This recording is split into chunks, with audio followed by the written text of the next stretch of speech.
के नाम से जानते थे। उनकी चरणों में सदा सुमन अर्पित करता हूँ।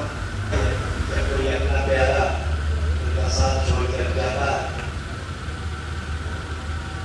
प्रकृति से मेरी यही प्रार्थना रहेगी कि समस्त परिजनों को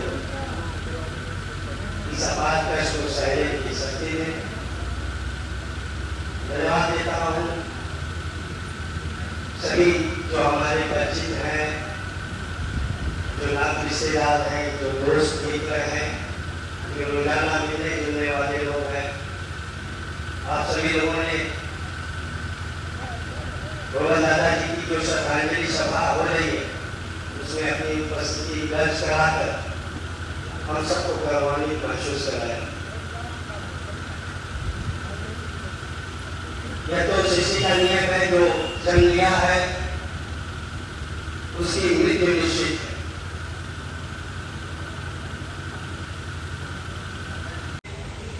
अगर हम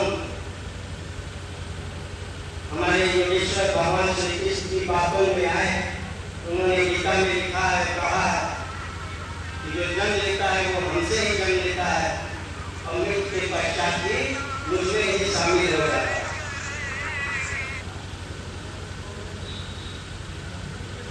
आत्मा अमर और अजर है, इसीलिए हमारे धर्मशास्त्रों में सिखाया जाता है कि आत्मा का परमात्मा से मिलन होना है।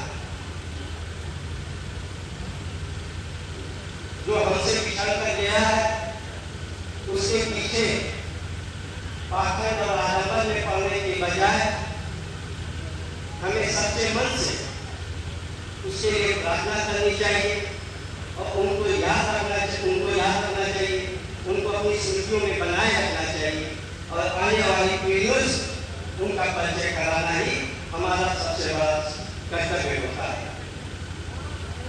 निश्चित रूप से पिछले कुछ दिनों से ऐसे लोग हमारे राज्य के बीच में हावी हैं जिन्होंने पाखंड और आडंबर को सदैव बढ़ावा दिया। लेकिन अगर आप जानेंगे तो जो आपके कुल देता है, जो भगवान श्री की बारिश होती है, इनके कारण वर्षा नहीं होती है। वर्षा होती है तो प्रकृति के कारण होती है।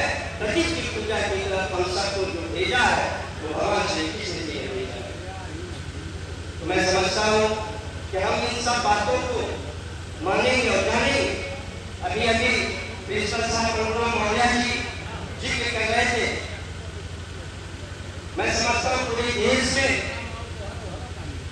सदैव नेताजी मुलायम सिंह यादव जी से बड़ा कोई यादव नेता नहीं होगा और अगर उनकी श्रद्धांजलि नहीं, उनकी तिरंगी नहीं मनाई जाती है तो हम सब लोग भी उनके जो बताए हुए रास्ते उस पर चल सकते। ऐसा नहीं है कि केवल मिट्टी भोज का जो तिरंगी का बहिष्कार करके हम अपना अपने रोक सकते हैं। तमाम तरह के पाखंड है। आप देख लेना शादी विवाहों में ऐसे तमाम खर्चे होते, द्विगुण का खर्च होते जिससे नवविवाहित जोड़ों के लिए कोई फायदे की बात नहीं होती, तो उसको भी हमें रोकना चाहिए। आप देखिए आज पूरा देश समाजवादी पार्टी के राष्ट्रीय अध्यक्ष माननीय श्री अखिलेश यादव जी का जन्मदिन मना रहा है और माननीय अखिलेश यादव जी ने सबको कहा कि साथी के साथ जन्मदिन मनाइए और फिजूल खर्ची के बजाय आज से दिन वृक्षारोपण कीजिए। इसके पीछे जो उनकी सोच है वो यही है कि जो हमारा समाज है वो पाखंड और आडंबर से जुड़ने के बजाय सीधे सीधे भगवान श्री कृष्ण के बताए रास्ते प्रकृति से जुड़ने का काम करें। इसी सोच, इसी भावना के साथ माननीय श्री राष्ट्रीय अध्यक्ष जी ने यह हम सब लोगों को निर्देश दिया। मैं समझता हूँ क्या जो हमारे दादी जी, हमारे परदादी जी के समय का जो कालखंड था वो आज बीत चुका। तब की जो जरूरतें थी, जो आज की जरूरतें, वो बहुत अलग अलग हो चुकी। मैं तो इससे भी कहता हूँ कि ये जो सामूहिक भोज प्रथा है, चाहे वो किसी भी नाम से हो, उसका कहीं न कहीं बहिष्कार होना चाहिए क्योंकि उसमें बहुत ज्यादा प्रय होता है। और आज आप देखो यहाँ पे कितने लोग बैठे हुए हैं, सबको किसी डॉक्टर ने बोल रखा होगा ये वाला ने खाना, मसाला वाला खाना, तला हुआ चीज का खाना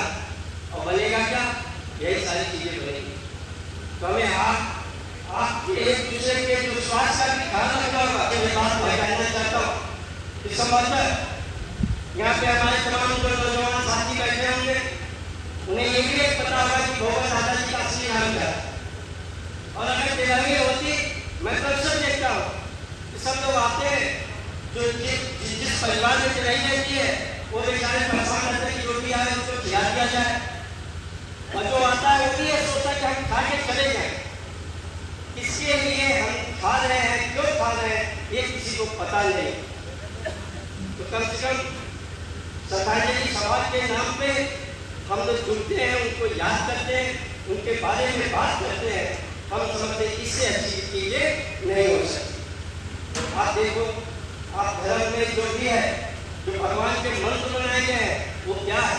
वो उनका नाम का तो सुना नहीं करते। उस चीज के महत्व को समझिए।